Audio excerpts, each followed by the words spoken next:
Welcome to the Tepper School of Business Multimedia Series. For more information on the Tepper School at Carnegie Mellon, please visit us at www.tepper.cmu.edu/multimedia. And now, here's your selected video. Well, good afternoon. Thank you for sharing your lunch with me. It's really fun to be able to leave Washington and truthfully to see the next generation of leaders. So thanks for spending some time with me today. I prefer really not to lecture at you. That's really not my strength. So hopefully we can have a dialogue. I was told that many of you had not met a senior military leader and certainly not a woman. So hopefully I can give you some perspective that maybe is not what you think of military leaders today. They thought maybe you'd be interested in some change management. So if there's is there anybody in particular that's interested in a topic you want me to talk about, or you're really curious about, or you just want me to start picking a random topic? Yes, sir. Thank you. My question, I guess, is how do you machine versus the personnel? Pentagon is constantly they're doing F-35, they're doing anything, but yet they're cutting back on the cutting back on the personnel. That I think is a little bit more valuable than machines. Where do you thought from that? So fundamentally, machines versus people? Is that? Yeah. Well, the way, honestly, the way we manage the force, it's very, I think, having not been in the private sector, certainly at your level, it's all directed by Congress. So when you think, I know you probably study regulatory affairs a lot, but I cannot imagine that any regulations are much like the military. So every year, the Congress tells the military how much money they can have and where they can spend it. And so when you're in an environment right now where you're reducing funds, so it'll be about 20, depending on the end, it'll be about a 25 or 30% reduction in the base budget, which so is not the budget that pays for Iraq and Afghanistan. You have to come up with a way to do that. And basically the personnel costs or the human capital costs are fixed. So really I can tell you the way the Air Force approached it was it basically said, we have so much money, and this is what we can do with that money. And so to be able to provide the most combat capability that the Air Force could, it had to cut what we call force structure. So it had to cut airplanes. So we did not do a random reduction of people, which we've done in the past to pay bills. That is if you've got experience. We have done that in the past. We need to buy more technology. So we cut people because the people part of the budget's it's more expensive, to be frank. But we didn't do that this time. So when we looked at, when we saw how much money we had and the reductions we needed to take, we did the best we could with a strategic review, and we decided that it would be more efficient for us to reduce the number of aircraft we have so that the aircraft and the people that we had left would be capable of fighting a war. So this concept of a hollow force you've been hearing about, a hollow force is when you have too many people and you don't have enough money to train them or to maintain the infrastructure. So you don't have the money to buy the parts to fly the airplanes, you don't have the money to buy the fuel to fly the airplanes, and so you have people that, it's hollow in the sense that you have people that don't train to be capable. So it's really the worst of all scenarios. So there was a decision made to reduce the force structure so that the force structure and the people you had left could be effective. Now, you can get onto technology. I mean, that's an interesting, we believe that we will not be competitive, and we're really, the Chief of Staff of the Air Force is looking 10 years out. So he's really thinking about 2023. And to meet the threats in 2023, we have to have more advanced aircraft. And if you think about the threats in the world, and I can't go too much into that in an unclassified setting, we're going to need that ability. We call it anti-access aerial denial. So if you think about a China scenario, China has almost 1 billion people. We are not going to invade China. So you need air power and you need sea power. And to have effective air power, you need more advanced airplanes. And to buy more advanced airplanes, you have to have the money to do it. And so in this reduced budget, we were forced to get rid of less capable airplanes, to be frank. And so the people, the human capital that would have flown those airplanes is either going to be reduced or it's going to move into the reserve component with those airplanes. So does that make sense? Did I satisfy your itch? Do you agree? You seem skeptical. You don't seem like you bought into it. What? No, what do you doubt? I'm curious. That's great, because I don't get much feedback from people not in Washington. That's really odd. Just some of the stuff I've been reading about the 35 and the 22, a lot of the problems they've had. The way some of these jet programs work is, they're put out years in advance, and by the time they get to IOC, they're obsolete in some components, and you have to constantly put in new avionics and other components of that. And looking at the threats, you mentioned China, which, yes, I do agree that is a threat. I don't see their Air Force as being that dangerous. If anything, it's the cyber domain. And okay, I'm a little bit biased. I'm part of the information security program, so. Good. No, actually, cyber is. I agree with you, but I think you're. It's not correct to say they're. First of all, to be frank, they steal all of our technology. Yes. And so to think that they do. And so if you think they don't have the same technology we have, that's just not correct. Although I will tell you, I think it's great that there's so many smart cyber people, because I think that's absolutely the future. I do think that they have some of the technology, and open source only. It comes down to training, as you know, and if you have high technology but people that don't know how to use it correctly, then it's not a credible force to fight against.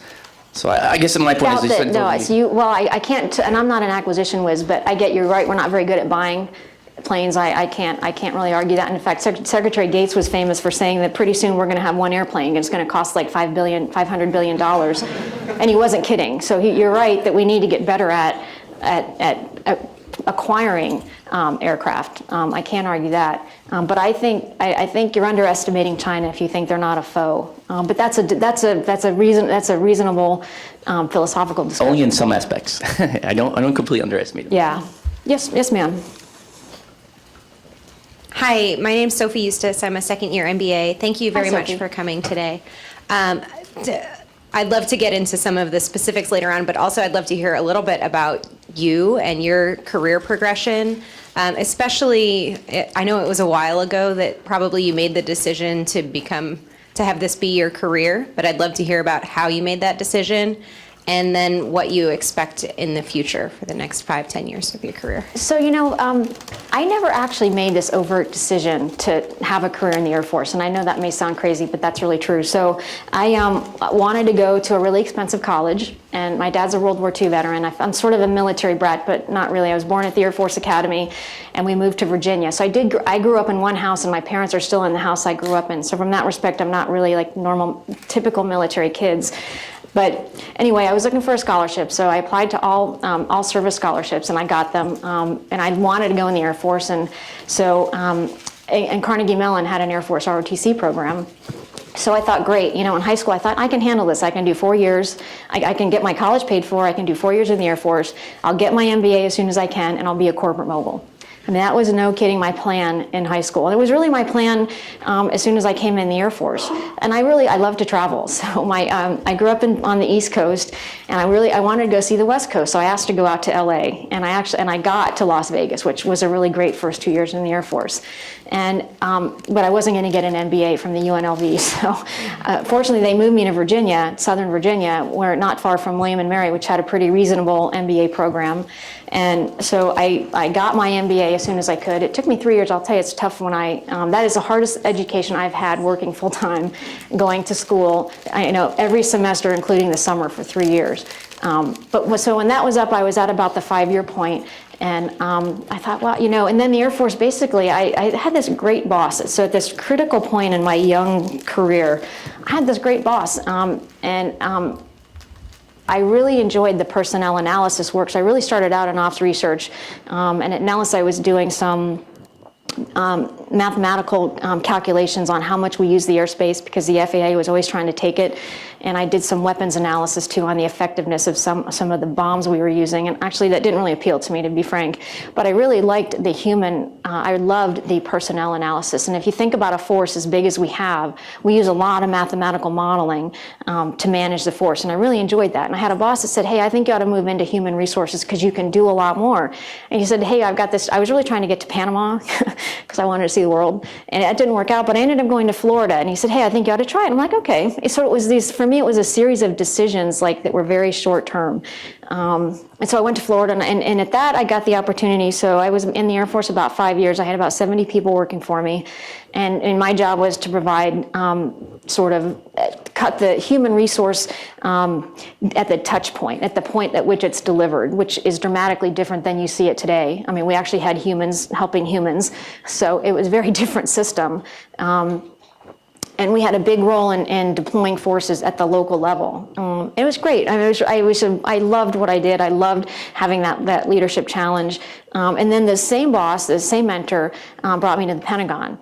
So after I spent a few years down in Florida, I spent a couple years in Florida, then I went to the Pentagon, and I got to see how we manage executives. And then I actually got to work for the Chief of Staff of the Air Force, so I could see how we manage the enterprise. So that was at about the 9-year point. 9 or 10, and we have accelerated promotions in the Air Force, so somehow we figure out, I mean, at that point it was a mystery to me, but I got promoted early, so I was making a lot more money, so it's a bigger decision to leave. And then they said, hey, do you want to go to Newport for a year and get a master's degree in national security and strategic studies in Newport, Rhode Island? I'm like, are you kidding me? Excellent. Yes, I will go do that. And so, you know, at this point, they paid for my undergraduate, they paid for most of my MBA, not all of it, and they paid for this national security and strategic studies. And I still want to see the world. And so they said, hey, we'll let you go to Korea for a couple years. I said, excellent. I'd love to go live. I've never, you know, we're ethnic Italian, and I've been to Europe several times, but it was great to go to Asia, and I realized how Eurocentric I was actually. So I spent a couple years in Korea, loved it, and travel. I mean, I had a great job. It was Korea is a very interesting environment, you know, because they are not at peace, and you don't really get that until you go there. And I think it's gotten a little bit worse with this new leader.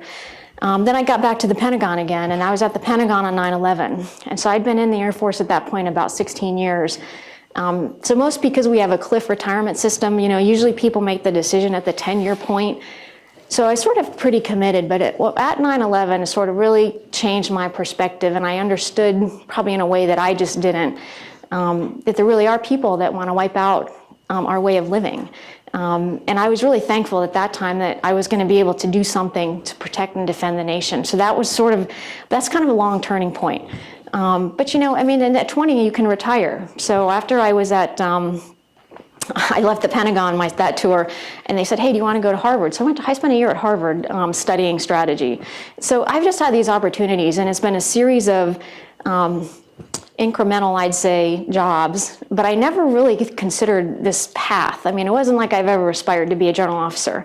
And when I pinned on, it was just very surreal. And even this latest promotion, it's somewhat surreal to me. Because for me, I want to do good in a job I'm in, and I want to contribute. And what I most love about the Air Force is that, you know, I work a lot, but my job's not to make money for some corporation. My job is to protect and defend the nation in some capacity. And that appeals to me. So, you know, the gig's going pretty well. And so it just was not, for me, it wasn't this, you know, maybe I'm unusual, but I didn't have this long, I wanted to always be able to take care of myself, and I wanted to like what I was doing. And for me, the Air Force was a good fit. So it was these series of opportunities and challenges that made me stay. Yes, ma'am. Hi, my name is Melissa, and I'm a second-year MBA student. And I was curious to learn how you've taken things from your MBA and applied them into your role now. So you know, just a little bit, my husband is, he's a retired colonel. He retired a year ago, and he's working on his MBA at Georgetown. And I'm immensely jealous because I did my MBA so long ago. You're doing some really cool things that I would love to have time to go back and do again. So that said, I can't tell you that there's something directly that applied from my education, but what I can tell you is that I think to be successful, and especially in the world you're going to be in longer than me in this information age, you have to be a lifelong learner. And so it's just, I mean, the way I think about it is that you have this foundation of intellect, And when you have to make a tough decision, and I'll tell you, in my jobs, especially as I've become more senior, I never feel like I have enough time and probably never enough information, and you have to be able to make a decision, because if it's not timely, you're also making a decision to not make one. And so I feel like that certainly in my undergraduate and my graduate degree and the additional schooling the Air Force has really given me, I just have this stronger foundation. And I think I make better decisions, but it's an indirect link, if that makes sense. And I'm increasingly believing that you have to be multidisciplinary. I really wish in the job I'm currently in, I had more social science. So I had a little bit broader base. So that's really what I'm working on now, is to understand this interdisciplinary world that we live in, and how can I understand it better so my job right now is to eliminate sexual assault from the Air Force. So it's indirect, not direct. But I do think you want to be lifelong learners, because I think you'll have to be competitive in the world we live in. Yes, sir. Kamal, second year. Thank you for coming. I just want to understand, it's been an illustrious career, 28 years in Air Force. So how the challenges have evolved over the years? The challenges? Yes, and how you overcome those challenges. Well, like the challenge. I got a call saying I was going to take this job, and I took it in 3 weeks. And so the challenge is, I'm not kidding, I have had no social science, and you're asking me to take on this problem, which is fundamentally it's a problem in society, but I don't want to, that's not a good excuse. And so I feel like I don't know enough. And so to me, the challenge is you sort of fall back on your all the things you've learned in the past. So I'm joking. I feel like I'm getting a PhD in a program I have never had an undergraduate degree, and I have been studying since the day I started this job to understand it better. But I have this mathematical mind, and actually to me, again, math is not about, although I like the fact it's 1 + 1 = 2, I like that, but it's a way of thinking. And I think I approach this problem like I approach other challenging problems. I know I want to eliminate sexual assault. So what I have to do is understand the variables that result in that, and how do I manipulate those variables such that I get the outcome I want. And so that's sort of the way I think of the problem. I had this opportunity to be the Joint Base Commander, which it's basically, if you think about it, it's like taking 3 cities that touch each other and making them one city. And you have all these very strong cultures that don't want to be one city, but you've got like the overlord saying it's going to happen. So that's what a joint base is. And so that job was challenging in a different respect, because it had never been done. But I actually kind of love that, because in the military, we're so steeped in tradition, and we always done it. That's, I think, one of our weaknesses. So it's so fun to be able to do something that had never been done. But that was a different challenge. So I sort of had, again, my sort of mathematical mind. I had to sit and think a little bit about what was I going to do to make sure that this new concept was going to be successful. Because inherently it can be successful. You have mayors of cities that are millions of people. So there's no reason this can't work. But I knew that I had to make the workforce believe. So the people that were going to make this happen had to believe it was going to work, which I think there was a lot of doubt. And so that was a challenge in a different way. So I guess I would just tell you that, one, I believe I can solve anything, and I'm not trying to be boastful, but if you don't believe, it's not going to happen. You cannot lead someone in a mission that you don't believe yourself. And so you have to believe. And I do believe. You think if one person can run a marathon, anybody can. Now, I don't personally want to run a marathon, but I believe I could. And so you have to believe. It's because I believe I can do it. It's a matter of, figuring out what am I going to do, and then assessing. We all fail. I've had major failures, but you move on. I guess I don't really see them as these huge. I love that. To me, that's what I love about the Air Force. Every few years, I get to do something totally different, and for me, that's really worked. Yes, sir. Hi, I'm a first year. My name is Tesh. I had a question. Thank you so much for coming, first of all. Thank you for having me. I had a question about how do you see the role of military in general, with the world becoming such a global economy and everything. Everybody's connected to everything. Each economy is affected by another country's economy. And how do you see the government role of the military playing into that? I think I've been really thinking a lot about that because of what's happening with Crimea. And, there was a saying that we used to say that some correlation between, McDonald's and being invaded. And I think the New World Order, we didn't think Crimea would happen. And so I've actually been paying a lot of attention to that. You know, I mean, I'm a little bit strategy, I'm not as deep on it some of the other things, but I think the world's a dangerous place, and I think it's more and more and more dangerous, especially as you have non-state actors. So when you have state actors, you kind of can, you know, I mean, what scares people about what's happening in Crimea is that it's a very 19th century power play, and we thought we were sort of over that. And you can see we're not reacting, in my view, very well. And so it gets to what is the role of a military and what is defense. And I think we're really struggling with that in the United States.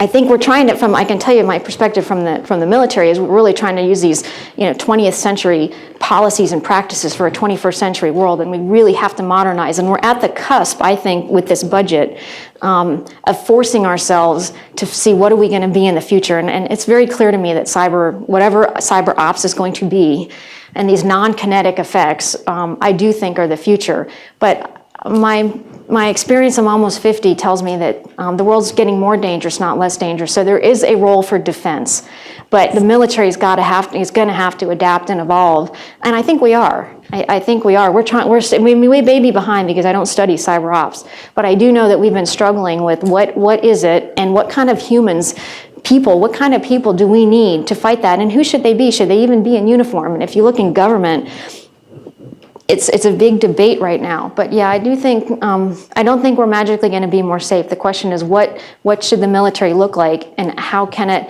protect and defend the borders of the nation? So kind of a long answer and Crimea is very, very much, you know, do you really want to go back to having those countries not have any say? And at some point, you know, having reflected on this a little bit, it's sad, but the Ukrainians are going to have to decide. My guess is at some point, if he keeps moving west, either you're going to be Russian or you're going to fight for yourself, and that's a really difficult, sad situation to be in. Unfortunately, and that's why I'm so thankful I was born in the United States. No hands? I don't see any hands. Well, I'll talk a little bit about, oh, yes, sir, please. Yes, ma'am. Oh, there you go. For those of us who expect to be employing people in the future, what can you tell us in ways that we can support outgoing servicemen and women? Oh, thanks for that question.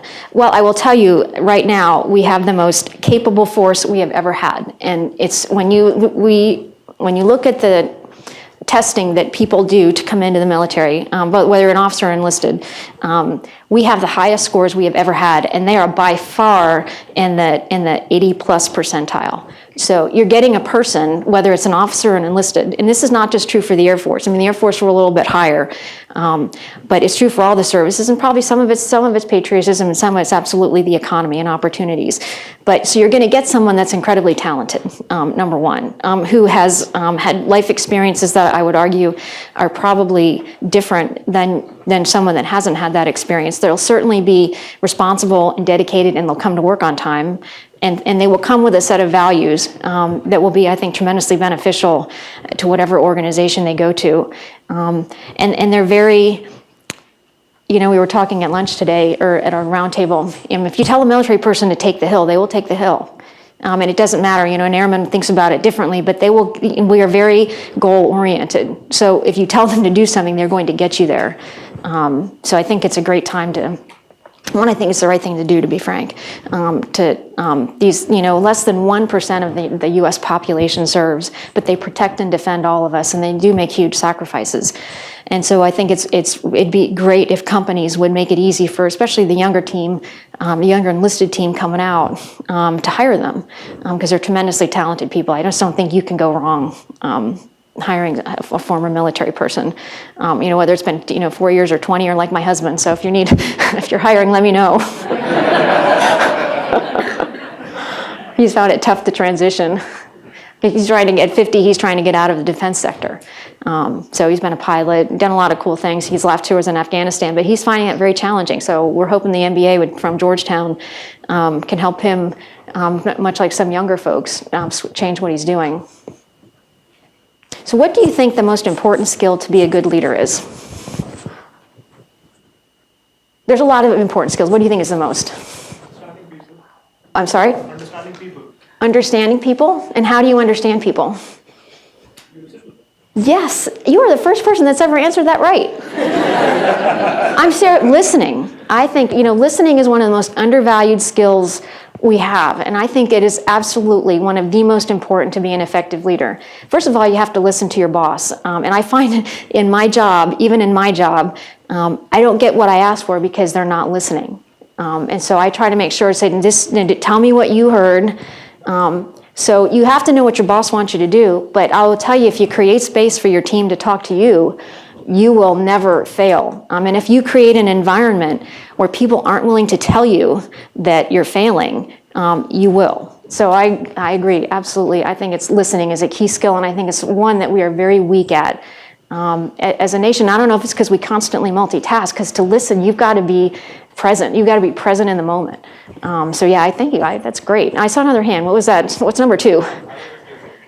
Well, I would agree completely, because I find a lot, to me, a leader is someone that people follow. And to be followed, they have to know where you're going.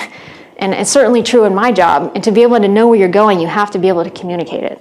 And I find that people can't effectively communicate, and it doesn't have to be, and in fact, it needs to be in language people can understand. And in fact, a lot of what I spend my time on is really putting in words all the things we're doing on sexual assault where people can understand it. So yeah, communication, I would agree too. No, and so you talk about that at vision and strategy and all those kind of things, but in the simplest of terms, it doesn't matter what you're doing. It is I need you to do this, and we're going here.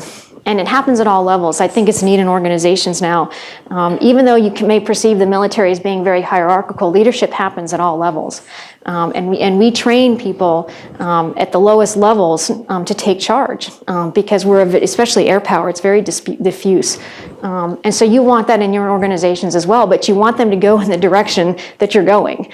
It's challenging when you have leaders going the wrong way. So a lot of that is communication. And I think that's all you're learning, about strategy and communications. But it's not as cosmic as that. I mean, we just moved from one house to another, and my husband's inability to tell me what we were doing and when made it pretty ineffective.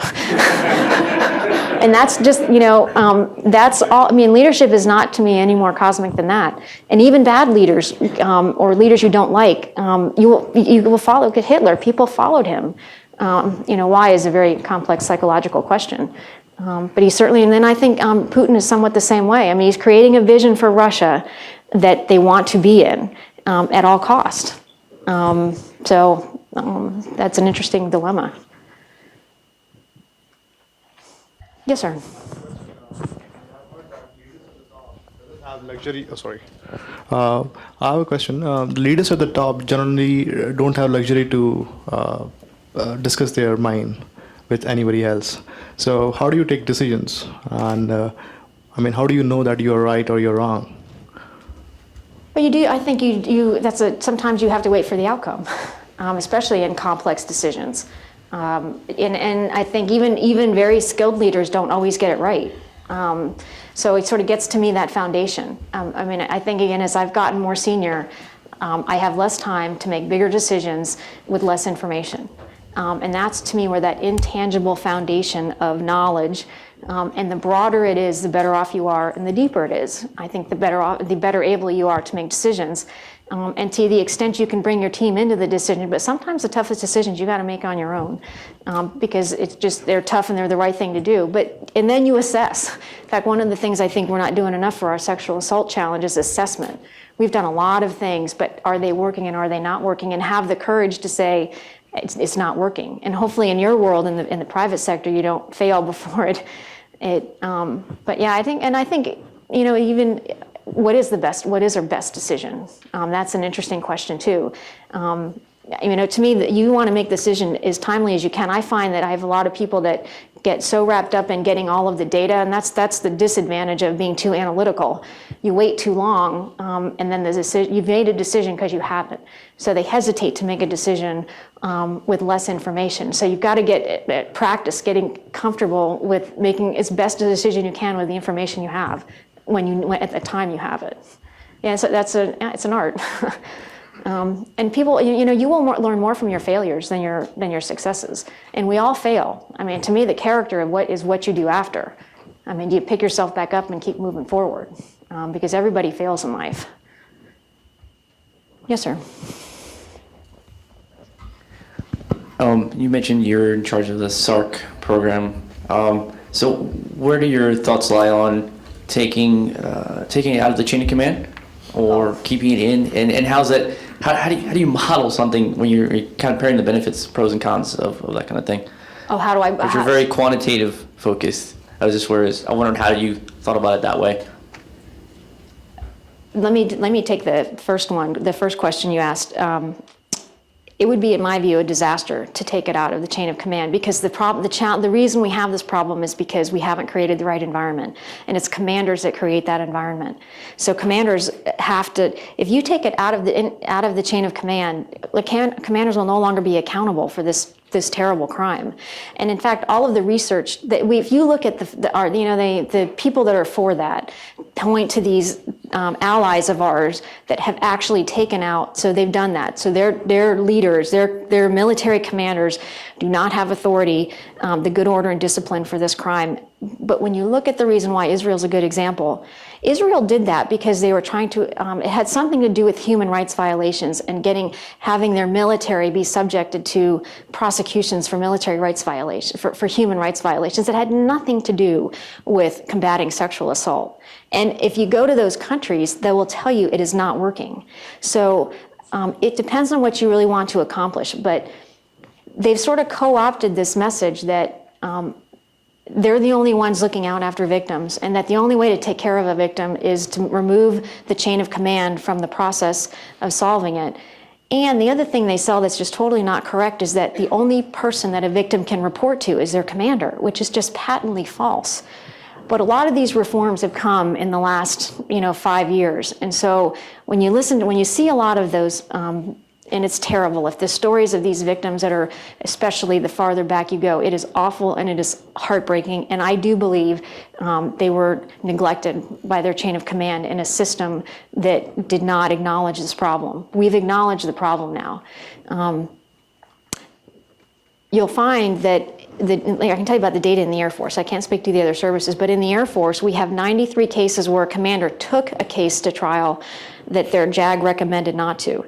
So in essence, you are more likely, not less likely, and some people use that against us too, but there's nothing negative about going to a trial because you're still judged by a jury of your peers. And it doesn't mean you're going to be found guilty. It just means you have a fair day in court. So you could argue it's inefficient, but there's certainly nothing negative about it. And for a lot of victims, that's simply what they want, is they want someone to acknowledge this crime happened and they want to have a say. So there's really no downside there. The other thing is that if you talk to JAGs, judge advocates in the Air Force, they feel like they're the counterbalance to the commander. So if they really think the commander is making a poor decision, and in fact now we have legislation. So in essence, right now there's already legislation that's told us if you have a commander that decides something different than the JAG, the prosecutor basically, it has to go all the way to the Secretary of the Air Force, which is our senior political leader. So I think there's been a great job in the last year with all of the legislation. We have 36 different legislative amendments trying to basically clean up loopholes that we've had in the legal process of prosecuting these predators. So I think there's the checks and balances that weren't there that need to be there. It also pushed up the decision maker to basically a 3-star level. So it's very unlikely that 3-star is going to know individuals at a local unit. So I think the reforms are in place. I think as it gets to assessment, we need to see if they're going to work. And if they don't, we need to find other things. And I'm not sure, to your question about modeling, I haven't really thought about that, if you could model this, but what's interesting to me is there is a wealth of research, really quality research from social scientists on this crime. It's just we the Air Force, we the DoD, we the nation have never been able to gain traction on this problem because it's so fraught with bias. And in a patriarchal society, we accept violence against women. But when you understand the problem in the military, it's not a women's issue. So if you look across the DoD, 55% of the victims are men. So it's a very different demographic. It is absolutely not a women's issue. The Air Force, we're 40-60. And that's because we have such a different demographic. We don't the demographics in the military aren't 50% men, 50% women. So it's understanding sort of it's got understanding the nature of the problem, and then hitting levers that will turn that around. There's a lot of research that's been done on the men that commit this crime, and to be frank, they are men. It's a small population of men, probably 2 or 3%, but 95% are men. They think 4% are men and women together, and then 1% are women. So, and then of the offenders, 2/3 are serial offenders. So I think we need to focus on there's been a lot of research, so how do we apply that to the military, and for me, the Air Force in specific, how do you not bring in these predators? Because the other challenge is right now, it's very hard to find them among us because they look like us. And we train people to trust people in uniform. You can't have an effective fighting unit if you don't trust the person next to you. So that makes it a really, really challenging problem.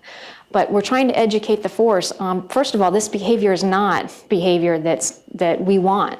So you're not a great airman if you are doing this behavior, period. There's also a lot of research on the continuum of harm. And basically, if you allow an environment that tolerates sexual innuendo and inappropriate pictures and any way that disparages, whether it's the male gender or the female, because we're finding in society that we're increasingly objectifying men as well as women, you foster this environment that allows a predator to thrive, and the predator goes after the weakest link. They find the most vulnerable person, and it's very premeditated. And we've learned all this from research from colleges, college campuses, actually.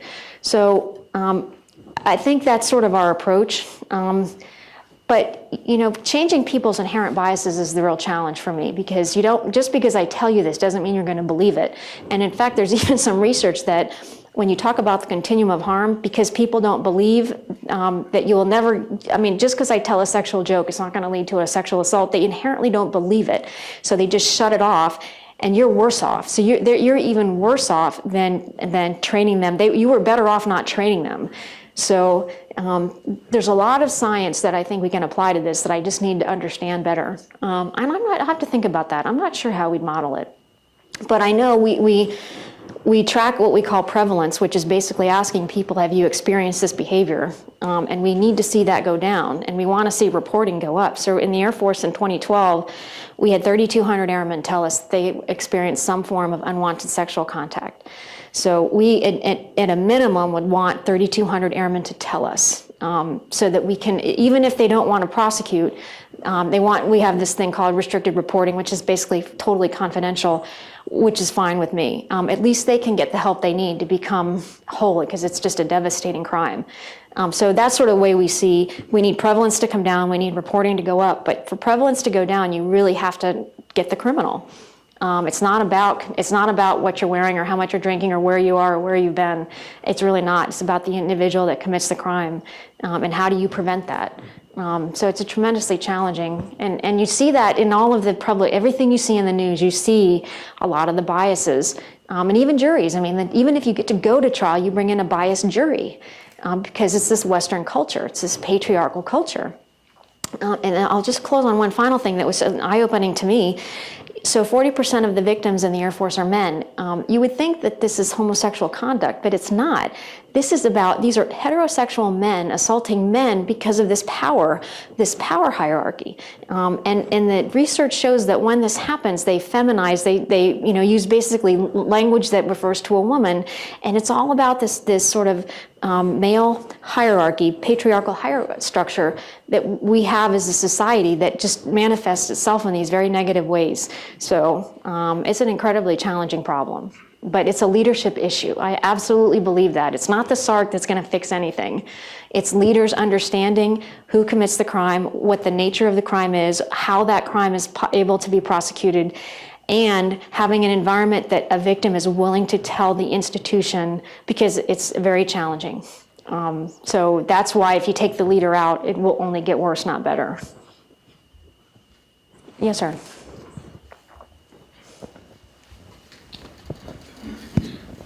Good afternoon, ma'am. My name is Sarab. I'm a first-year student, and thank you very much for coming.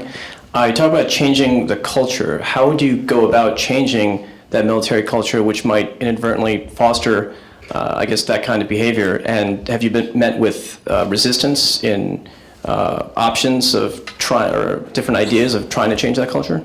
Well, I think, culture, we have some pockets of culture that are, that allow this behavior to go on, this behavior that either objectifies women or doesn't treat everyone with dignity and respect. But I don't think that's rampant across the Air Force, because if you talk to the older veterans, this is not something that happened. I think it's a more current phenomenon. You can't do anything in this country without it being sexualized. Just look at all the advertising. I mean, it's amazing how much it's part of our everyday. You are bombarded with sexual innuendo in almost every advertising you see, whether it's women or men. And I could give you, I didn't bring those slides with me, but there's all kinds of examples of that.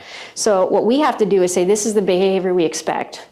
And if you don't meet that behavior, we hold you accountable. And that's really where we're working at this problem.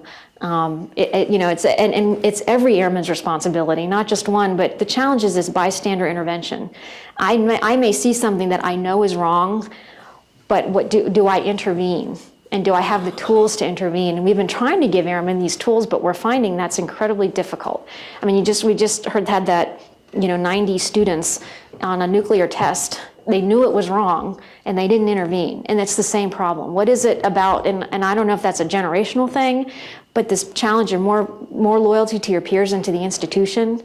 And so that's really some of the ways. You don't have to believe that sexual assault is good or bad, but if you do this behavior, we will not tolerate it. That's what this researcher from the University of Kentucky. And I don't think, it's that when we integrated homosexuals, I think it was a little bit different because most young people don't have an issue with it. But sexual assault is a very different dynamic than integrating. But fundamentally, I don't think, I wouldn't say that we have the wrong culture. The other thing I absolutely hate hearing, and I've heard people say this, is that, well, those people that commit these crimes are the kind of men you want in the military. I said, that is absolutely not true. Because you don't want a person with that much the profession of arms inherently means you can kill somebody to defend the nation. And you don't want somebody that doesn't have the values that we have, that treats half the population like an object and thinks they can do whatever they want. Those are not, in my view, compatible. That there's some evidence that there's a very lack of empathy. They don't see that what they're doing is wrong because they have no empathy for the victim. And that is not, in my view, the kind of men and women, particularly in this case men, you want to bring into the military. So I just don't buy that. There is some smart people, to your point about modeling, there is some smart people trying to create a psychological profile, for lack of a better word, that would predict the probability of, given a given set of characteristics for an individual, what's the probability? And it's difficult work, and you would definitely have false positives. So the fundamental question for me is the risk greater of letting someone in that may do it or not assessing them at all? And that's sort of the way we're starting to think about that. And actually, some of the intellect from intel targeting, we're trying to figure out how we analyze an intel target and how we figure out how do we make sure we've got the right target. And there's lots of modeling there, as I understand it. And how can we take that body of intellect and apply it to this problem? So that's another way we're trying to think about it. We have time for one more question. Yes, ma'am. Hi, I'm Michelle. I'm a second-year MBA student. Thank you so much for joining us today. Especially as people rise in the ranks, there's, I would believe, a different form of leadership that is required. So what do you do to reinforce and develop leadership once you start rising up? I've never really thought about having a different form of leadership as I rise through the ranks. I think what you find is that you lead more people. And so the skills that you build, it builds on itself. So even if I was trying to get 70 people to move a certain way, in my next big leadership challenge, kind of, other than a staff, which is you're leading in a different way. So my squadron had about 300 people. My group had 5,000. And then the wing had, I was responsible for more people at about 3,000. So you find it's really the same skill set. It's just, that's where you're less close to the person you're trying to lead. And so that ability to convey your message to a group that you can't necessarily personally interact with. It takes all those skills that you start learning early on. That's where the communication, that's where the listening, walking around. But it's actually, I find it's not that different. It's just you have to be more effective at the ones that get you where you don't have direct contact. But I will tell you, technology is a great equalizer. I did one of my last commander's calls, and we did it all electronically, and they could all see me on their computers, and we had, my PA person was taking questions on Facebook. And so even though I couldn't see 3,000 people, I was able to effectively communicate. So that's pretty cool. I mean, because normally we try to bring people in, but I think it takes both. I mean, I will say that you will never lead humans electronically. So this concept that, you don't talk to the person sitting in the cubicle next to you, you're never going to be an effective leader if you don't actually form a relationship with the people that work for you somehow. And you've always, you always have, you get that senior, you have subordinate commanders. So even though you have responsibility for a lot of people, you have subordinate people that should be carrying your message. And then you have to create an assessment system that you're comfortable with. And we have lots of assessment systems. But as you get into bigger organizations, you're going to want to really know where you're going and have a clear message. And then you want to send people out to say, hey, do you understand this message? We do it all the time. Like on this restricted and unrestricted reporting, we just ask airmen, do you know what the difference is? And if they don't, you know that you're not successful at getting your message out. So that assessment piece, I think in all you do is critical. Well, General Grosso, I just want to thank you so much. You gave us a lot of great insight into senior military officership. I think we all got a lot out of this talk, and maybe some unexpected things as well. But you were very open, very forthright, and very humble. It's really refreshing for, I think, all of us to see that. When you went here, it was called the GSAIA, I believe. So we got some Tepper paraphernalia. Cool. Shirts. I will wear it with pride. Nice little costume mode as well. Thank you very much.